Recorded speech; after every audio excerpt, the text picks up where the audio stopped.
Alam mo ba, Mount Hamiguitan ng Davao Oriental, gubat ng pygmy trees at buhay na natatangi. Alam mo ba na may bundok sa Pilipinas kung saan ang mga puno ay parang bonsai pero natural? At dito rin matatagpuan ang mga hayop at halaman na wala kahit saan sa buong mundo. Nasaan ang Mount Hamiguitan? Matatagpuan sa San Isidro, Davao Oriental. Itinuturing na UNESCO World Heritage Site dahil sa kahangahangang biodiversity. May lawak na 6,834 hectares na punong-puno ng kakaibang hayop at halaman.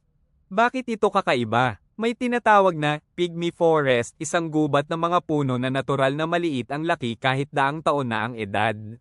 Nakasurvive lang sila sa harsh environment ng Hamiguitan, kaya nananatiling dwarf o pygmy ang mga ito.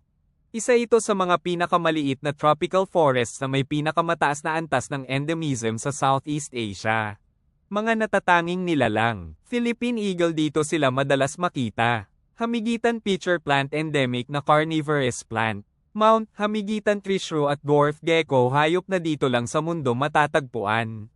Scientific importance. Dahil sa natatanging kondisyon at ecology ng lugar, ito ay isang natural laboratory ng evolution. Maraming siyentipikong pag-aaral ang isinasagawa rito para sa conservation at biodiversity research. Hindi lang ito isang bundok, ito ay buhay na kayamanan ng kalikasan. Ang Mount Hamiguitan ay paalala kung gaano kasagrado ang bawat sulok ng ating bayan. Ito ang Simply Marjun Channel, ang tambayan ng mga kwentong di mo aakalain.